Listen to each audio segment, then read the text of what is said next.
Shalom, damai di hati. Bersama saya Pendeta Yesiko Tambunan. Jumpa lagi di edisi program acara Rema in Minute.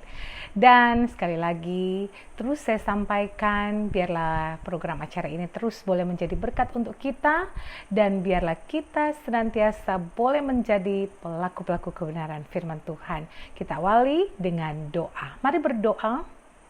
Di akhir pekan ini ya Tuhan, firman-Mu dalam Rema in Minute akan terus menguatkan dan memberkati kami. Ya Tuhan, Engkau berfirman-Lah, pakai berkati hamba-Mu ini yang menyampaikan kebenaran firman-Mu, pakai dan berkati kami semua yang mendengar dan sama-sama untuk pergi melakukan firman-Mu dalam ketaatan. Berfirman-Lah ya Tuhan, karena firman-Mu memerdekakan kami dengan sukacita iman. Haleluya, kami berdoa. Amin. Mari kita membaca bagian Alkitab dalam Filipi pasalnya yang keempat ayatnya yang ke-8. Filipi 4 ayatnya yang ke-8, nasihat terakhir. Firman Tuhan, jadi akhirnya saudara-saudara, semua yang benar, semua yang mulia, semua yang adil, semua yang suci, semua yang manis, semua yang sedap didengar, semua yang disebut kebajikan dan patut dipuji, pikirkanlah semuanya itu. Demikianlah firman Tuhan. Saudara-saudara, pernah tidak dalam kehidupan kita merasa kalau kita berbuat ini selalu salah menurut pandangan orang lain? Ketika kita berbuat itu yang menurut kita sudah benar, ternyata salah menurut pandangan orang lain. Sehingga lama-kelamaan kita menjadi depresi, kita menjadi sangat tertekan dan kita merasa bahwa kita selalu di pihak yang salah. We always do a mistake.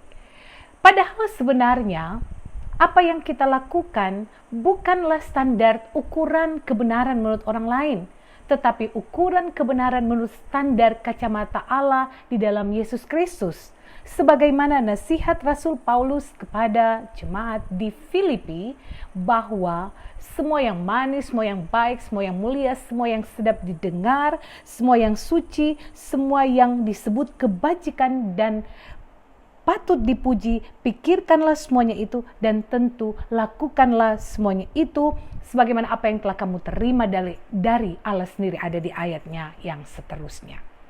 Ada satu ilustrasi yang saudara-saudara mungkin sudah pernah mendengarnya. Ada seorang bapak dan anaknya, mereka hendak pulang ke kampung mereka dari kampung yang lain. Dan dari kampung tempat mereka hendak melakukan perjalanan sampai di kampung mereka sendiri, mereka harus melewati beberapa kampung. Bapak dan anak ini membawa seekor kuda. Nah, satu saat ketika mereka melakukan perjalanan itu, ya, anaknya ini naik ke atas kuda itu dan bapaknya berjalan.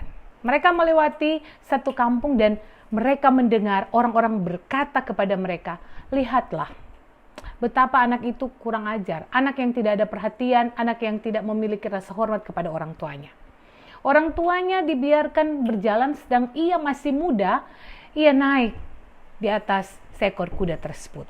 Nah, mendengar hal itu, turunlah anak ini dan kemudian digantikan, naiklah bapak ini, karena mereka berdasarkan omongan daripada orang-orang yang ada di kampung pertama yang mereka jumpai. Di kampung yang kedua yang mereka lewati, kemudian berkatalah orang-orang itu, lihatlah, bukan main, seorang tua yang tidak ada pikiran, tidak ada ontak, ya, sama dengan orang bahasa sehari-hari. Masakan dia orang tua, dia enak-enak naik ke kuda, sedangkan anaknya kasihan berjalan. Maka turunlah bapak ini dan kemudian kuda itu tidak ada penumpangnya, tidak ada muatan. Lewatlah mereka di kampung selanjutnya dan tahu tidak apa perkataan dari orang-orang di kampung itu.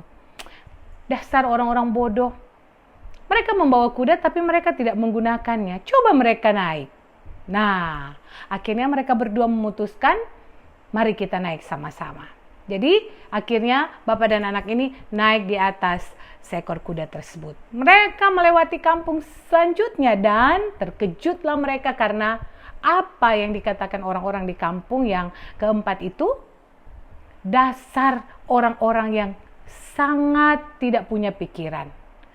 Masakan ya, walaupun kuda itu binatang atau hewan, Masakan mereka berdua naik ke kuda itu?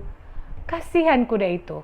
Nah, hampir-hampir saudara-saudara, bapak dan anak ini memikul kuda itu karena mereka tidak tahu lagi apa yang harus mereka perbuat.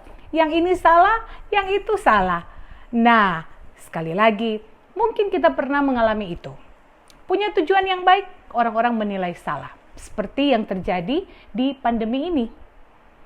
Memberi bantuan, orang yang mampu memberi bantuan. Banyak yang mencibir. Kenapa? Mau menunjukkan kekayaan. Apa sebenarnya maksud mereka, ya? Tapi kemudian ketika mampu dan tidak memberi bantuan, orang selalu berkata, "Oh, bukan main. Mampu, markon cudu, ya? Punya kemampuan tapi pelit." Ketika pemerintah memberi bantuan, terjadi kerumunan, maka orang berpendapat itu adalah tindakan yang salah.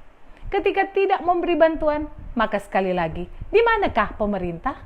Sekali lagi, apa yang harus kita lakukan? Apakah kita berhenti berbuat kebaikan? Tentu tidak. Apa yang menjadi pesan firman Tuhan hari ini? Standar Allah itulah yang menjadi patokan atau dasar kita. Semua yang baik, semua yang benar, semua yang mulia, semua yang suci, semua yang sedap didengar, semua yang patut untuk dilakukan, maka lakukanlah itu senantiasa. Jangan peduli dengan tanggapan orang, tetapi pedulilah dengan pandangan dan penilaian Allah. Ketika kita sungguh-sungguh melakukan semua yang terbaik, maka luar biasa berkat Tuhan Allah ternyatakan bagi kita. Semua yang baik, semua yang manis, semua yang sedap didengar banyak sekali tercantum dalam firman Tuhan ini. Tapi banyak juga yang belum kita lakukan. Seperti 10 perintah Tuhan, seperti bagaimana mengasihi diri sendiri, mengasihi orang lain, mengasihi Tuhan. Bahkan Tuhan katakan, kasihilah musuhmu. Seperti buah-buah roh, hiduplah dalam kasih, sukacita, damai sejahtera, kebaikan, kelemah lembutan, penguasaan diri, dan sebagainya. Itulah yang mau dikatakan dengan standar ukuran Allah.